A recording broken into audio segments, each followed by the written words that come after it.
Plants vs. Zombies Garden Warfare 2 doubles down on the established PvZ formula by maintaining its cheesy humor and silly costumes while adding new characters, updated modes, and additional solo content, plus a host of smaller improvements throughout.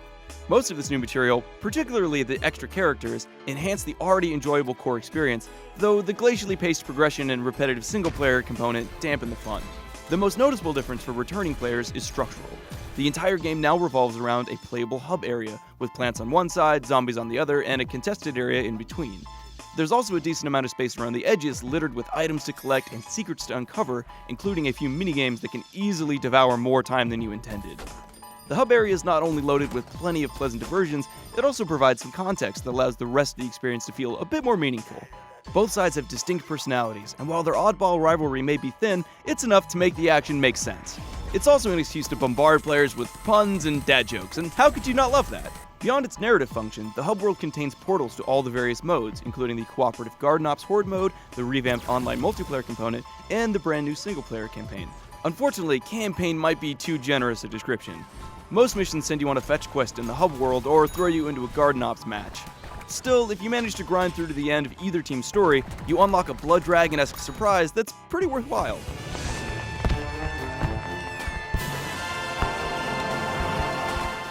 While the single-player content is a bit of a bust, the new characters are anything but. The plants and zombies receive 3 new characters apiece, bringing the game's total to 14, an impressive number when you consider just how diverse they all are both visually and mechanically. Every character operates in a totally different way, with different movement speeds, primary weapons, levels of health, special abilities, and more.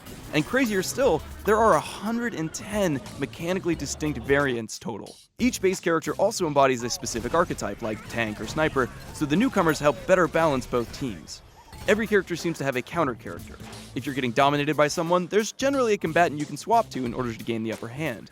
Matchups and strategy prove central to the experience. But this is where progression pacing becomes a problem. Characters level individually, so gaining experience and earning unlocks with one variant doesn't impact the others. This would be fine, except leveling takes forever to pay off. You can boost one character to level 5 by playing online for roughly an hour, which gets you just one passive character upgrade. Now imagine how long it would take to grind to level 50, the current cap, with all 110 character variants. This problem also extends to unlocks. The only way to acquire consumables, costumes, and new variants is to buy random sticker packs, but currency accrues just as slowly as XP. This severely limits how frequently you can buy new stuff, and when you do, there's no guarantee you'll get what you're hoping for. At its current pace, unlocking all 110 variants will take hundreds of hours. The good news is, anyone who played the original game can transfer all their characters over, and you can buy sticker packs and upgrade your characters in between rounds when playing online, which at least simplifies the process. It's also possible to enjoy Garden Warfare 2's robust online multiplayer with even basic, low-level characters. The borderline chaotic action emphasizes team play and rewards both offensive and defensive actions.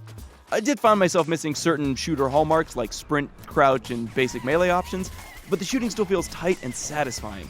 Plus, the characters' creative ability sets end up driving most of the moment-to-moment gameplay, which led to plenty of glorious moments of chomping, bombing, and burning. While you will find standard team deathmatch and Call of Duty-style kill-confirmed modes, there's also a modified version of Battlefield's Rush mode, as well as a novel match type that forces 2 teams to fight over a single randomly spawning bomb. The maps also shine, with hazards, bottlenecks, verticality, and plenty of visual details. Overall, the strong mix of maps and modes should be enough to keep the player base engaged at least long enough for everyone to earn a handful of character variants. So, a while. With more generous pacing and more worthwhile single-player content, Garden Warfare 2 would have been a truly outstanding game, but even without those things, it's a robust shooter with an astounding level of mechanical diversity. Its endearingly ridiculous presentation remains true to the series' roots and further proves that shooters don't have to be gray and gritty to offer a rewarding experience.